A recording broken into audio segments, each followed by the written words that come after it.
Pour la deuxième année consécutive, le ministre de la Refondation de l'État, chargé des relations avec les institutions, a répondu à l'appel de la commission d'organisation du Salon des médias du Mali en animant un panel de haut niveau.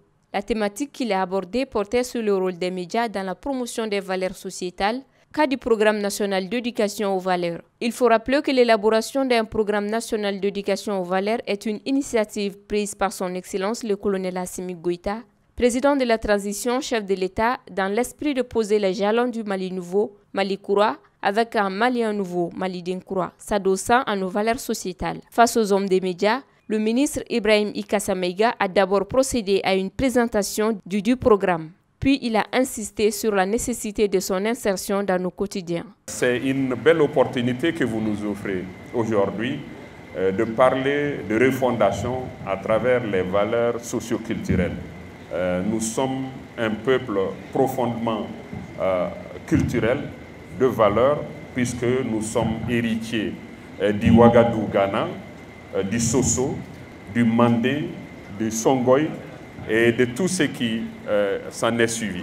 Notre pays a été atteint dans ses fondamentaux parce qu'un État, c'est un pouvoir politique qui s'exerce sur une population, sur un territoire bien défini. C'est cela l'État et qui alors exerce à travers cela, à partir de la reconnaissance internationale, sa souveraineté, son indépendance, mais aussi à l'intérieur s'exerce aussi et s'exprime à travers l'autorité de l'État exercée justement sur ces populations. Mais à partir de 2012, tout cela a été remis en cause parlant du Mali. Il s'agit de quoi?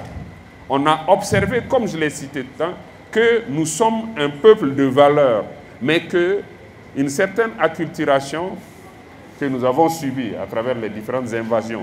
Nous avons donc mis en place une équipe qu'on appelait un comité d'experts qui a consulté auprès de l'ensemble des forces vives, qui a questionné ces forces vives pour dire qu'est-ce qui doit nous caractériser.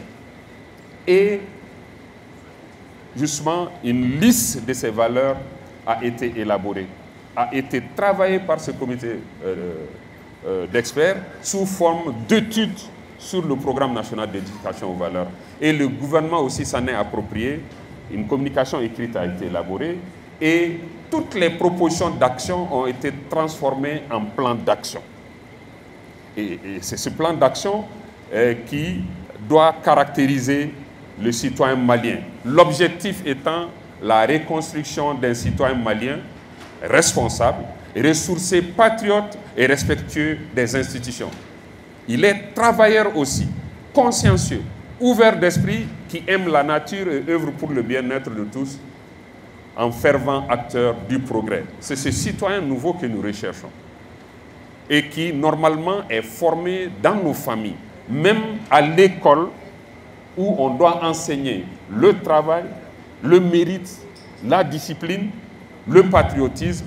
Tout cela a été atteint par ces antivaleurs. Désormais, comme nous sommes dotés de ce document, nous devrons aller au contact de chaque composante du peuple malien pour dire « revenons à nos valeurs ».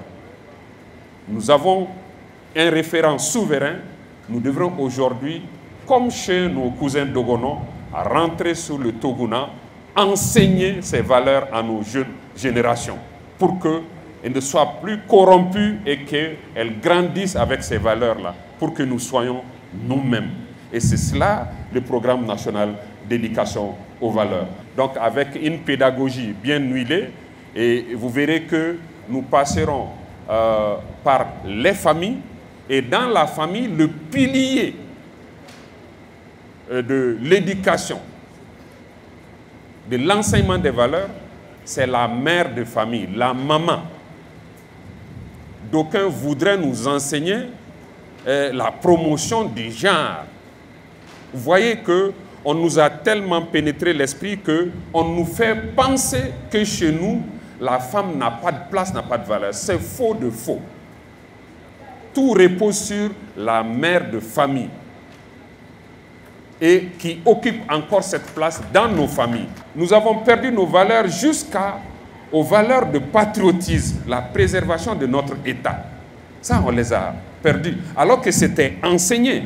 Il y a l'enseignement traditionnel médiéval qui a survécu et qui enseigne un certain nombre de valeurs. Déjà, au niveau de la famille, on enseigne l'humanisme, ce qu'on appelle Moroya. L'humanisme, mais aussi la personne sociable. Il ne faut pas être humain, mais il faut être en même temps sociable, Morosobeya. Mais cette sociabilité doit être léguée à la postérité pour qu'on ait le Morosobeya. C'est important. Ensuite, il y a quand même la dignité, Horonya. Nous, ça compte. Mais il y a aussi, je l'ai dit tantôt, la parenté à plaisanterie qui permet justement de mixer tout ça, de temporiser les ardeurs du caractère humain. Et ça, c'est le Sinankuya, la parenté à plaisanterie. Mais il y a aussi, au niveau supra, ce qu'on appelle, ce qui touche la nation, la patrie. Il y a les principes d'indivisibilité de notre territoire qu'on a oubliés et que d'autres ont voulu pourfendre. Nous disons Mali Tetla. C'est clair chez nous. Et ça, si on l'a enseigné à chaque petite enfance au Mali, on n'aurait pas eu certainement ce qu'on a eu. Et leur dit, ça ne suffit pas, puisque c'est au nombre de 5 principes en parlant de la nation. Mali t'est ferré. L'incessibilité de notre territoire. Là aussi, c'est intangible. On ne se limite pas à cela, on dit aussi Mali Tetonomoda. Le Mali ne pourra pas être mis en gage. Clair et net aussi. Ça, c'est des principes qui doivent justement nourrir chaque enfant malien. Et Mali, Atseka dit, personne ne peut donner le Mali sous forme de dons, de cadeaux ou autre. Ce n'est pas possible. Mais également, Mali Teji, le Mali ne sera pas émietté. Si ces principes avaient été bien intégrés, des frères ne seraient pas tombés dans ce travers. Et ce programme national d'éducation aux valeurs a un certain nombre d'axes stratégiques au nombre de 5. La promotion de l'éducation civique et morale et patriotique, la création d'un espace d'éveil citoyen, actuellement se passe dans les salles de stade du 26 mars. Le troisième point, c'est le soutien à l'autorité parentale qui a été suffisamment effrité. Mais également, le renforcement des capacités des acteurs institutionnels et sociopolitiques, puisque nous avons des corps sociaux suffisamment organisés, mais aussi l'amélioration de la synergie d'action entre les acteurs institutionnels. Et c'est là où justement intervient l'importance des médias. Une fois les décors plantés, le ministre de la Refondation s'est attardé sur le rôle des hommes des médias dans la mise en œuvre de ce programme. La source essentielle d'information, c'est les médias. Chez nous, avant, c'était le bouche à oreille. Mais le bouche à oreille a été remplacé par Facebook, WhatsApp, TikTok et tout ça. Véritablement, c'est ce qui est devenu. Donc, le contact humain. Et d'ailleurs, qu'on dit que ces médias éloignent ceux qui sont proches et rapprochent ceux qui sont éloignés. En fait, c'est cela. Et je crois que la télé est du même ordre.